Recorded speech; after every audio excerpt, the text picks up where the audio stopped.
including this video you're watching right now.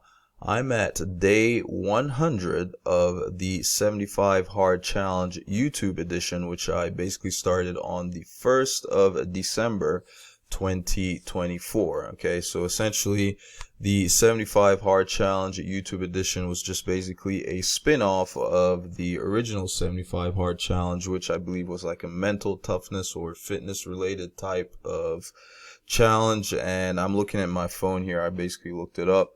It's essentially something in which, you're supposed to follow a diet, right, for 75 days straight, then work out 2 times per day, 45-minute workouts each, with one of them at least having to be outside, drink 4 liters of water, read 10 pages of a book, which has got to be like a personal development type book, right, and then take progress pictures, essentially, right, for 75 days straight. Now, with our YouTube edition, right, we're not doing all this crazy stuff, right?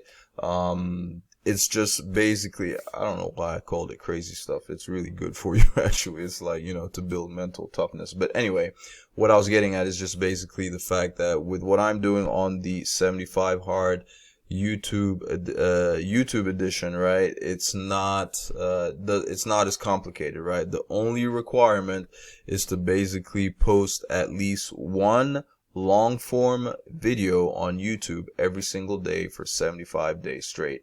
And clearly I have developed a habit, right, which has enabled me to go well beyond the 75 days to the point where I'm now at 100 days of recording every single day without fail. All right, I guess that's part of the goal, right, of the original 75 Hard Challenge, is to help you develop habits, right, that become part of your it's almost your natural being, right? So something that you developing good habits and, developing mental toughness. And the one thing that I have seen and I have learned over time from doing this is that the more time goes by, the more I become committed to the process and the less likely I am to want to break the streak. Like, for instance, today, case in point, I promise you that I really, really, really did not feel like recording right now. And I was like, this is madness. Like, how on earth can I not record when I'm about to hit the 100th day,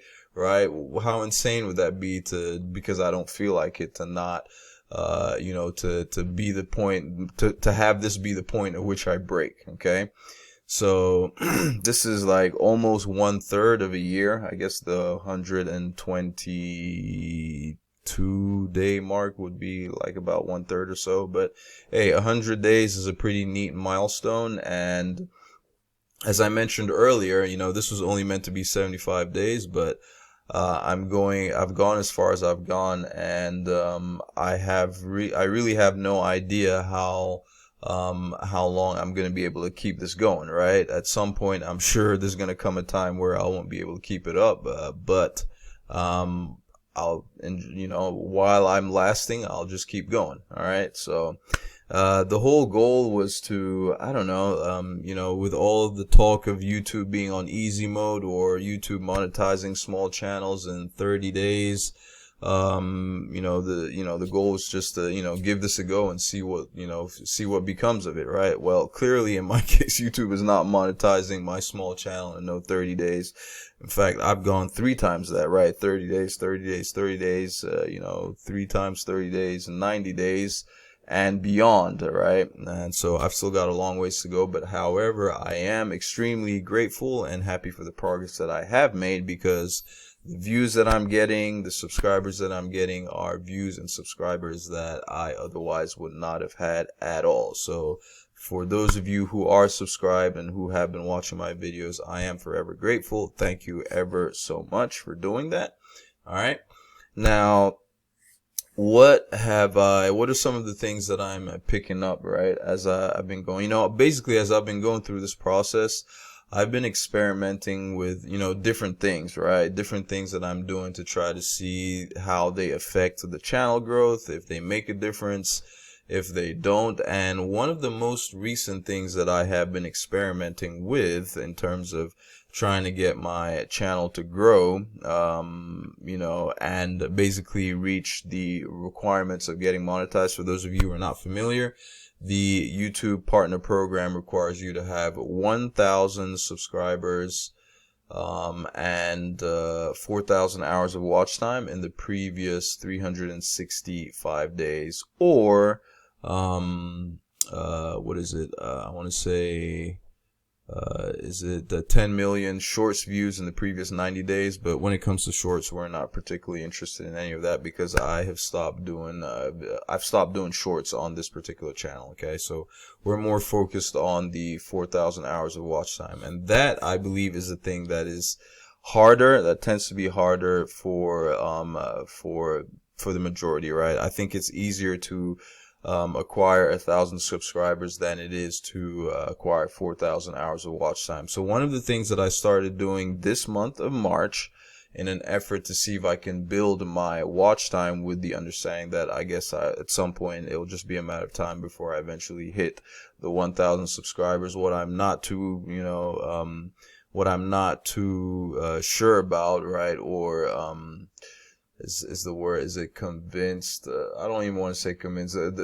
Confident. That's the word I was looking for. What I'm not as confident about of being able to hit is those 4,000 hours of watch time. But that's not going to stop me from trying, right? I'm going to give it everything I've got, and this is going to be, like I said, we're not stopping. This is going to be at least a 1 year at the very minimum, right? I started posting on this channel on the I believe the 16th of July 2024. So at the very minimum, we're looking to go on for a year. And I can tell you right now, I know for a fact that like after, when we hit July 16th of 2025, even if I've not hit the requirements, whatever the case may be, there's no way I'm giving up just yet. Okay. I'm going to keep at it, keep on going. And I think, given the fact that I can't remember where I saw the statistic somewhere, is that it takes on average, the average YouTube channel that does get monetized, it takes them about 22 to 24 months or so. So right from the start, that is the mindset that I had, as like, what, if it's going to take 2 years, so be it. That's what I'm going to do. I'm going to work at it for 2 years. So we've got quite a little ways to go. Right now, does that necessarily mean that if you start this, you need to be posting at least one video every single day for 2 years? Absolutely not. Okay. Quantity, as I've seen, right, one of the things that I've definitely come to learn is that quantity does not necessarily outdo quality, right? And I know this for a fact because I've seen lots of channels that have way fewer videos than I have posted, which, including this video, would put me at 220 today. But I've seen channels with way fewer videos that have way more subscribers a lot sooner and hitting the monetization requirements with the watch hour. So there is a there is a place for quality, right? But if you feel like quality might not necessarily be your strong suit, right, then maybe the quantity approach might be something to look into. But that's I'm obviously leaning more on the side of quantity right now, right? Which means inevitably my quality is probably going to suffer in terms of like when it comes to like doing major editing or putting in all the effects and all that type of stuff. But this was all part of that movement, all part of the YouTube being on easy mode movement, right? Where you don't have to do all that crazy stuff. All you need is just like your phone to record and just make the videos, or just like a simple recorder like the one I'm using right now. Just stuff like that, not having to do any, crazy thumbnails, just having your face now, that's basically what I'm trying, right?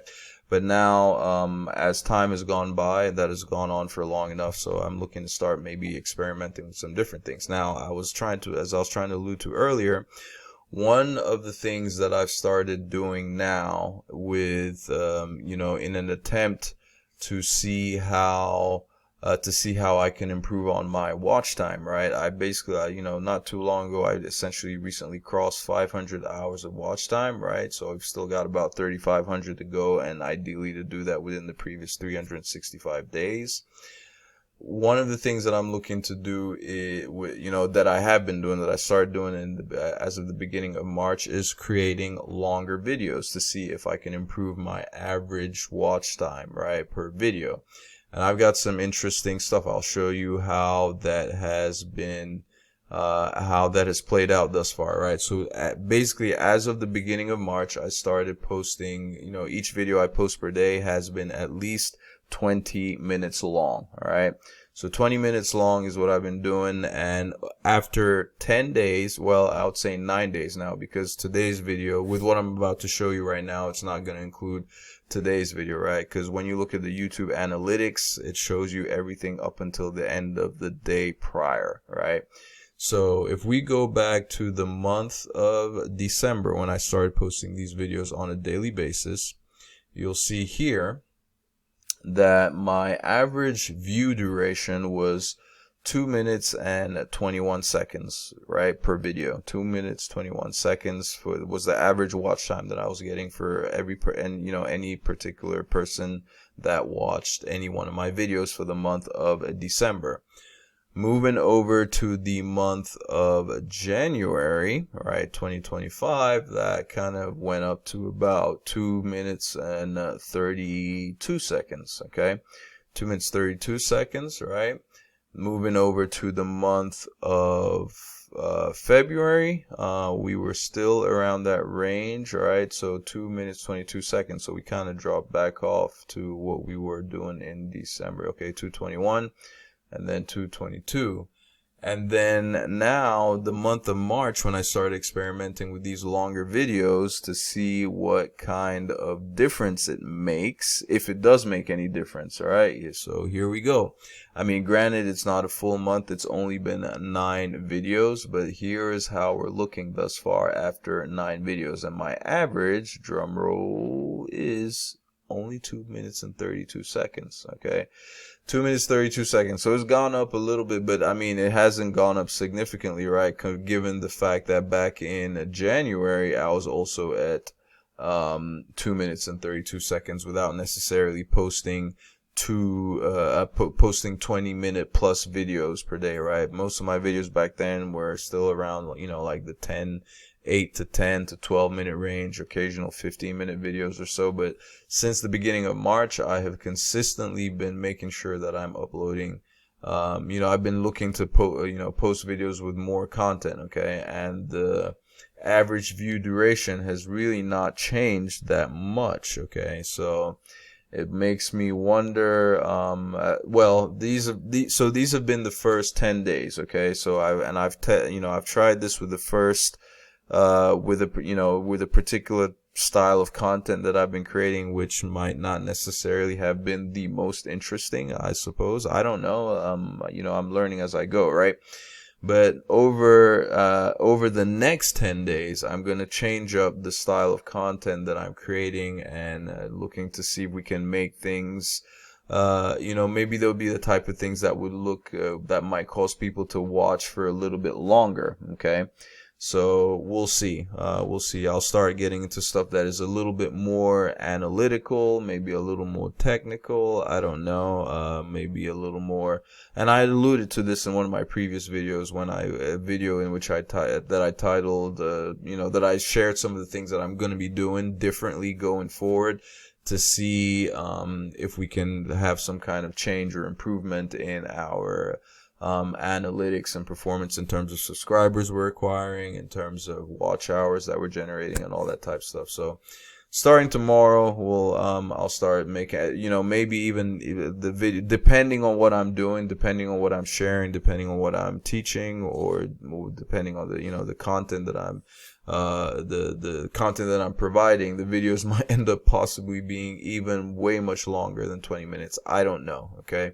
But if they do end up being that way, there's really going to be somewhat good reason, right? Like this, of course, you want the idea to be like it's value packed and all that. With the goal being, or the aim of also trying to create content that keeps people around a little bit longer. Okay. So we'll see. And, of course, over the next 10 days, right? Over the next 10 days, I guess we'll compare. So at some point, we're going to look to compare how that type of content that I'm going to create over the next 10 days compares to the type of content that I've created over these first 10 days, right? because these, over these first 10 days, my average view duration is around that 2-minute 32-second mark. And considering that the videos are longer right now and the time has not changed that much, right? Something tells me that maybe whether I post 10-minute videos, 15-minute videos, 20-minute videos, it really doesn't matter. The way my content is, people generally after a certain point, they may tune out, right? And maybe because I don't have enough. I think one of the things that I've learned recently in an effort to try to keep people on longer is that I don't have enough hooks in the videos with what do you call it, hooks with that suspense, right? Like enough open loops where people want to stay on and close that loop, kind of like what TV series do to us, right? You watch a series and then it goes all the way till the end, right? And then at the end they end the episode with some crazy cliffhanger and you are dying to know what's happening, right? You're dying and your brain just cannot, your brain cannot rest until it closes that loop, right? And there you are itching and waiting, like an ad itching waiting till the next week when the next episode comes, because you just have to know. You just have to know what happened next, okay? So that is one of the hacks, or one of the things that I've learned about that has been severely missing in a lot of the content that I've been making. So I'll look to see if we can incorporate a little bit more of that, and obviously trying to provide value as well, right? It's not just going to be random nonsense and stuff like that, but if you're paying attention to, if you care at all, or if you're, if you're paying attention to the content that I'll be making moving forward, you might start to notice that I'm trying to incorporate a lot of that, like trying to include a bunch of cliffhangers, or open loops and stuff like that throughout the video, with the aim of getting people to maybe want to stay on longer because they're curious enough. It's got to be interesting enough and drive up curiosity enough to make people want to hang on longer to see exactly what the result or what the answer is to whatever open loop that I created is the case, right? So we'll see how that goes. It's going to be interesting. So if you like to see how that turns out, right? Like these first, if you want, you can just go back through my channel, look at the first 10 videos that I created. You can see the nature of them, the titles. I don't expect you to watch every single one of them, but if you do, great. I appreciate it, right? But it'll be interesting to see how that compares, those first 10 days compared to the next 10 days of videos that I create, and with the intent of introducing a lot of open loops and seeing how that helps to sustain, helps with audience retention, right? Or view retention. Let's just put it that way. Okay. Now, we've gotten to where, we are where we are right now. I know that if you're watching this, you're definitely someone who might be interested, who might have started their own YouTube channel and might be interested in, obviously looking to make money through the YouTube Partner Program. You know what the requirements are. But what you might not know, right? What you might not know is that you don't have to wait until you are accepted into the YouTube Partner Program in order to start making money with your YouTube channel, because there are plenty of other ways to monetize. And one of the great ways that I highly suggest right now for beginners is to monetize their channels with digital products, right? Selling digital products, and these can be products that you've created yourself, solving a problem that you have dealt with yourself in the past, and helping people in that way, right? So you can create the product yourself, or you can sell other people's digital products that have already been created, right? There are other people's digital products that you can sell as an affiliate, and you make a portion of the sale, right? Commissions, right? And these, again, it always helps if even if you're selling somebody else's product, it always helps if it's a product that has helped you deal with a problem that you've been able to solve as a result of that product, right? And you're basically selling that product as an affiliate and helping other people that may have that same problem and are looking to solve that problem as well. Okay, so you can do that. Or then there are also these done for you digital products, right? which have what they call master resale rights, where you get to sell them and make 100% of the sale price. Okay, so you're not splitting commissions or any of that type stuff. So those are all things that you might be interested in learning how to get going with. And if you are, I would highly encourage you to check out the first link in the description below this video. It will give you access. You will be able to watch another video that will teach you how to get all of this stuff going, how to get started, and set up the proper foundation that will enable you to, achieve long-term success. Okay. If you have any questions, comments, or suggestions, let me know in the comment section below. I will be sure to answer, and I will catch you in my next video. Thank you ever so much for taking the time to watch, and I'll see you next time. Ciao.